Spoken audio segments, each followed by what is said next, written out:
Season की पहली episode में हम देखते हैं एक ब्रिज को जिसके हर तरफ लाल रंग का धुआं था। ऐसा लग रहा था जैसे यहाँ पर जंग हो रही थी जो कि अब बिल्कुल एंड होने वाली है। इसी सब में हमें दो लड़कियां दिखाई देती हैं और उसी के साथ एक आदमी भी जो किसी को बहुत ही बेरहमी से मार रहा था। अब आहिस्ता आहिस्ता से थोड़ा सा स्मोक कम होता है तो हमें नजर आता है कि ये आदमी अपना वेपन नीचे गिराता है और ऐसे ही हमें वहाँ पर एक लाश दिखाई देती है। उन दोनों लड़कियों में से एक बड़ी लड़की रोने लगती है जैसे कि शायद वो लाश उसकी माँ की हो या फिर किसी बहुत ही करीबी रिश्तेदार की। इसके बाद वो आदमी इन दोनों लड़कियों को लेकर चला जाता है। हमें उसके बाद नेक्स्ट सीन दिखाई देता है जो कि लगता है कि बहुत टाइम के बाद का है, जहाँ पर हम फिर से उन दोनों लड़कियों को देखते हैं जिनके साथ अब दो लड़के भी थे। इन दो लड़कियों का नाम था वी और पाउडर। वी इनमें से बड़ी लड़की थी और पाउडर छोटी वाली।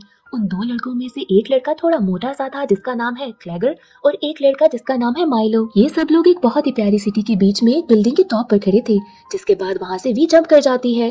क्लेगर जो कि पहले ही बहुत परेशान था वो भी माइलो के साथ उसके पीछे जंप कर जाता है। पाउडर काफी पीछे खड़ी रहती है पर उसे वी कहती है कि तुम भी जंप कर जाओ, जिसके बाद पाउडर जंप कर जाती है और वो गिरते गिरते बचती है क्योंकि वी उसका हाथ पकड़ लेती है। ये सब लोग एक बैल्कनी तक पहुँचते हैं जिसका डोर लॉक था। माइलो वी से पूछता है कि भला बैल्कनी को कोई लॉक क्यों करेगा, जिसके बाद वी उसके डोर को तोड़ के अंदर चली जाती है। इसके बाद वो सबसे कहती है कि यहाँ पर जो भी चीज महंगी नजर आती है उसको उठा लो। सब लोग चीजों को ढूंढने में लग जाते हैं। माइलो को यहाँ पर एक बहुत ही अजीब सी चीज नजर आती है जिसके ऊपर एक ब्लू कलर का बॉल लगा था। माइलो उसे जैसे ही टच करता है उसमें से इलेक्ट्रिसिटी निकलती है। इसके बाद हम देखते हैं कि पाउडर भी चीजें ढूंढ रही थी और वो एक डिफरेंट किस्म के रूम में चली जाती है। वहाँ पर उसे एक बॉक्स मिलता है जिसमें वैसे ही ब्लू कलर के बहुत सारे बॉल्स लगे थे। माइलो वी से पूछता है कि तुम्हें इस जगह के बारे में किसने बताया, तो वी उसे बताती है कि मुझे लिटिल मैन ने इस जगह के बारे में बताया था। यहाँ पर वी को ऐसा लगता है कि जैसे बाहर से कोई वहाँ आने लगा है। जिसके बाद वो सबसे कहती है कि यहाँ से निकलना होगा। पाउडर अब वहाँ के सारे छोटे ब्लू कलर के बॉल्स उठा लेती है पर उससे यहाँ पर एक गलती हो जाती है।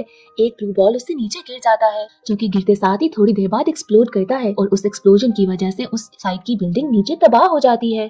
इसको देखकर नीचे जितने भी गार्ड्स खड़े थे वो ऊपर आ जाते हैं। इसके बाद ये सारे लोग वहाँ से भागने लगते हैं और शहर के बीच में से होते हुए ये लोग एक गटर के शटर के सामने आकर खड़े होते हैं। जिसके बाद वो शटर खुलता है और ये लोग उसमें चले जाते हैं। नीचे पहुँचते साथ ही इन सब में बहस स्टार्ट हो जाती है कि ऐसी क्या चीज थी जिसकी वजह से बिल्डिंग गिर गई। यहाँ पर वी सबको रिलैक्स करती है कि हमने यहाँ पर इस सिटी के अंदर एक बहुत ही अच्छी जगह से चोरी की है। इसके अलावा वहाँ की इन्फोर्सर्स ने भी इनको नहीं पकड़ा। इन्फोर्सर्स वही लोग थे जो कि पुलिस यूनिफॉर्म में थे। इसके बाद यहाँ से ये लोग निकलते हैं और शहर के अंदर की एक गंदी सी जगह पर जाते हैं जहाँ पर इनको एक लड़कों का ग्रुप मिलता है। उसका लीडर जिसका नाम डेकर था वो वी से कहता है कि अपना चुराया हुआ सामान मेरे साथ शेयर करो। इसके बाद इन दोनों स्क्वाड्स में लड़ाई स्टार्ट हो जाती है। पाउडर यहाँ पर सारी लूट लेकर भागने लगती है जिसके बाद डेकर के स्क्वाड का एक आदमी उसको फॉलो करने लगता है। दूसरी तरफ जैकेट अपना चाकू निकालता है और वी को डराने लगता है। वी उसे कहती है कि तुम्हें पता है कि इसका अंजाम क्या होगा। दूसरी तरफ पाउडर एक डेड एंड तक पहुंच जाती है। जैकेट के स्क्वाड का आदमी अभी उसके पीछे था। यहाँ पर डरकर वो उसके सामने एक बॉम्ब फेंकती है पर वो एक्सप्लोड नहीं करता, जिसके बाद डर के मारे वो सारी लूट को पानी में फेंक देती है। इसके बाद हम ये सारा स्क्वाड दोबारा से यूनाइटेड देखते हैं। यहाँ पर ये लोग एक घर की तरफ जाते हैं जिसका दरवाजा खोलते हैं और अंदर चले जाते हैं। यहाँ पर माइलो तो उनको बहुत ज्यादा बुरा भला कह रहा था पर वी सारी बातों को इग्नोर करके पाउडर को कुछ नहीं कहती। ये लोग एक लिफ्ट में जाते हैं जिसके बाद वी उसका लिवर नीचे को खींचती है और लिफ्ट नीचे चली जाती है। इसके बाद हम यहाँ की अंडरग्राउंड सिटी को देखते हैं जो कि उतनी ही ज्यादा अगली थी जितनी ऊपर की सिटी ब्यूटीफुल थी। हमें यहाँ अंडरग्राउंड सिटी की गंदी गंदी शॉप्स भी दिखाई जाती है। इसके बाद सीन शिफ्ट होता है एक गंदे से बार में जहाँ पर हम एक पतले से आदमी को देखते हैं जिसके हाथ में दो बियर ग्लास थे और वो एक टेबल पर जाता है जहाँ पर ऑलरेडी एक गंजा सा आदमी और एक औरत बैठे थे। वो उनको ये बियर ग्लास सर्व करता है और उनके साथ बैठ जाता है। इसके बाद वो एक पाउच में कुछ चीजें गिनता है और उस गंजे आदमी से कहता है कि ये उतने पैसे नहीं है जितना हमने डिसाइड किए थे। इसके ऊपर वो गंजा आदमी उसे कहता है कि तुम्हारे सामान के पैसे बस इतने ही बनते हैं। यहाँ पर इसी बात को लेकर इन तीनों में बहस शुरू हो जाती है। वो दोनों मिलकर इस पतले आदमी को धमकाने लगते हैं। इतनी देर में यहाँ पर एक और आदमी आता है और इनको मना करता है कि इस पतले आदमी को तुम लोग तंग मत करो। वो औरत कहती है कि तुम ही हो ना यहाँ के wander round of the underground. जिसके बाद वो आदमी कहता है कि मैं तुम लोगों को यहाँ से जिंदा जाने दूंगा अगर तुमने इस पतले आदमी को वो पैसे दे दिए जितना वो डिजर्व करता है। अब इसके बाद एग्रीमेंट के तौर पे वो अपना स्मोकिंग पाइप उस औरत को देता है और वो औरत स्मोक कर लेती है। बार में वॉन्डर को वी का ग्रुप आता दिखाई देता है जिसके बाद ये ग्रुप एक अलग रूम में चले जाते हैं। वॉन्डर उनको फॉलो करता है और वहाँ जाकर वी से कहता है कि तुम लोग उस बिल्डिंग में क्यों गए थे, वहाँ पर तुम लोगों ने ऐसा क्या किया कि बिल्डिंग ही कोलैप्स कर गई। इस बात को लेकर तो वी और वॉन्डर में बहुत ज्यादा आर्ग्यूमेंट स्टार्ट होता है जिसके बाद वॉन्डर इसे कहता है कि तुम लोग नॉर्थ साइड नहीं जाओगे, वहाँ पर जाना मना है। वी कहती है कि हम वहाँ क्यों नहीं जा सकते, वहाँ के लोग इतने ज्यादा अमीर हैं। जिसके बाद वो वॉन्डर को डरपोक कहती है। इसके बाद वॉन्डर बाकी सारे लोगों को बाहर जाने को कहता है और उसके बाद वो वी को समझाता है कि तुम यहाँ की लीडर हो, तुम ऐसे सेल्फिश नहीं हो सकती। वेंडर उसे कहता है कि हम वहाँ पर चोरी करना अफोर्ड नहीं कर सकते, ऐसे वो लोग इन्फोर्सर्स को यहाँ पर भेज देंगे और हम उनसे लड़ना नहीं चाहते। जिसके ऊपर वी उसे कहती है कि हम उनसे आराम से लड़ लेंगे। जिस पर वेंडर उसे समझाता है कि लड़ाई हर चीज का सोल्यूशन नहीं, बल्कि उससे प्रॉब्लम ज्यादा हो सकती है। इस बात से हमें लगता है कि वेंडर इन सारी चीजों में बहुत ही ज्यादा एक्सपीरियंस्ड है। वेंडर वी से लूट के बारे में पूछता है तो वो बताती है कि सारी लूट तो ऐसे खो गई। जिसके बाद वेंडर काफी रिलैक्स हो जाता है। इसके बाद वो यहाँ से जाता है और क्लैगर को अपने साथ लेकर जाता है, जिससे वो इस सारे इंसिडेंट के बारे में बातचीत कर रहा था। दूसरी तरफ हम देखते हैं पाउडर को, जो वो कुछ सामान में से कुछ निकाल रही थी। उसके हाथ में हम फिर से वही ब्लू बॉल्स देखते हैं, जिसको वो अपनी पॉकेट में रख लेती है और वी के पास जाती है ये बात शेयर करने के लिए। तो वहाँ पर वो वी और माइलो की बातें सुन लेती है, जहाँ पर माइलो वी से कह रहा था कि ये सारा कसूर पाउडर का है और वो बहुत ही ज्यादा नासमझ और अनएक्सपीरियंस्ड है। इस बात को सुनकर पाउडर बहुत ज्यादा दुखी होकर वहाँ से चली जाती है। वी यहाँ पर माइलो को बहुत गुस्से में देखती है और उसे कहती है कि जब मेरी शक्ल पर ऐसे गुस्सा दिखाई दे तो मेरे सामने से चले जाया करो। दूसरी तरफ हम देखते हैं कि वेंडर और क्लैगर एक शॉप के पास गए हैं, जहाँ पर क्लैगर बाहर ही होता है और वेंडर अंदर शॉप के जाता है। वो शॉप के ओनर से कुछ अकेले में बात करना चाहता था।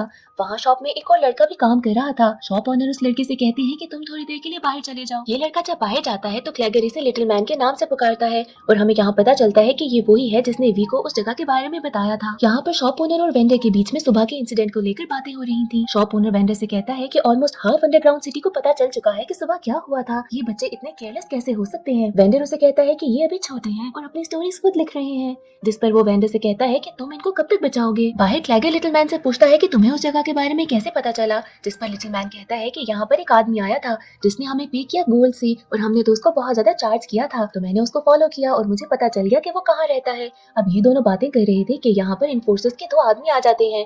क्लैगर तो यहाँ से चला जाता है और लिटिल मैन भी छुप जाता है। ये दोनों उसी शॉप के अंदर जाते हैं। इनमें से एक इन्फोर्सर थोड़ा यंग सा था और इनएक्सपीरियंस भी। वो वेंडर से काफी बदतमीजी से बात करता है और सुबह के इंसिडेंट के बारे में ही इंक्वायरी कर रहा था। यहाँ पर दूसरी वेंडर, जो कि एक औरत थी, काफी एक्सपीरियंस लग रही थी और सीनियर भी, वो दूसरे वाले इन्फोर्सर को बाहर भेजती है। लिटिल मैन यहाँ पर बिल्डिंग के टॉप पर जाता है ताकि वो इनकी बातें सुन सके और वो सुनता है कि ये बातें कर क्या रही हैं। जहाँ पर वो लेडी वेंडर से कहती है कि सुबह के इंसिडेंट में जितने भी लोग इन्वॉल्व थे मुझे उनको दे दो। यहाँ पर वेंडर तो इनकार कर देता है, पर वो औरत उसे समझाने की कोशिश करती है कि अगर तुमने उन लोगों को मेरे हवाले ना किया तो मुझे यहाँ पर इन्फोर्सर्स की एक आर्मी को भेजना पड़ेगा। इसके बाद वो वेंडर को एक चीज देती है और कहती है कि अगर तुमने अपना फैसला बदल दिया तो ये मुझ तक पहुँचा देना। सीन फिर से शिफ्ट होता है वी और पाउडर पे, जहाँ पर ये दोनों बात कर रहे थे। पाउडर वी से कहती है कि उसने वी और माइलो की बातें सुन ली थी, जिस पर वी उसे कहती है कि तुम बहुत ज्यादा स्मार्ट हो और मैं बहुत ज्यादा पावरफुल हूँ, तो हमारा एक बहुत अच्छा कॉम्बो है। इसके बाद ये लोग एक रूफ टॉप पर जाते हैं, जहाँ पर पूरी सिटी का एक नजारा था। ये दोनों यहाँ पर डिस्कस करते हैं कि ये लोग कैसे मिले थे। क्लैगर के पीछे कुछ इन्फोर्सर के लोग लगे थे, जिसके बाद वो एक जगह पर फंस जाता है और पूरी रात वहीं पे गुजारता है,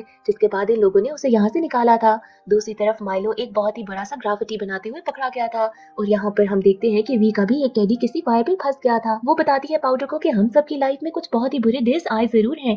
जिसके बाद यहाँ पर पाउडर उसको वो ब्लू बॉल्स दिखाती है। वी कहती है कि ठीक है, ये हम दोनों का एक सीक्रेट रहेगा। सीन शिफ्ट होता है डेकार्ड पे। ये वही था जिसके स्क्वाड ने वी के स्क्वाड के ऊपर हमला किया था। यहाँ पर डेकार्ड को भी किसी ने पकड़ा हुआ था। एक आदमी उससे पूछता है कि मैंने तुम्हें सिर्फ ये कहा था कि वी के ग्रुप को फॉलो करना है, जिसके ऊपर डेकार्ड उसे बताता है कि सुबह की जो बिल्डिंग कोलैप्स हुई थी वो वी के स्क्वाड की वजह से ही थी। जिसके बाद वो आदमी ये बात सुनकर काफी खुश होता है। इसके बाद वो डेकार्ड को यहाँ से जाने देता है और मन ही मन कहता है कि इसका मतलब ये है कि वेंडर के ऊपर खतरा है। इसके बाद सीन शिफ्ट होता है एक ग्लास के अंदर चूहे पर। इस चूहे के सामने एक बिल्ली को रखा जाता है, जिसके बाद ये चूहा एक बाइट से जाकर कुछ पीता है और अचानक से चेंज होने लगता है। उसमें बहुत ही ज्यादा पावर आ जाती है, जिसके बाद वो बिल्ली को मार देता है और यहाँ पर इसी के साथ ये एपिसोड एंड हो जाती है।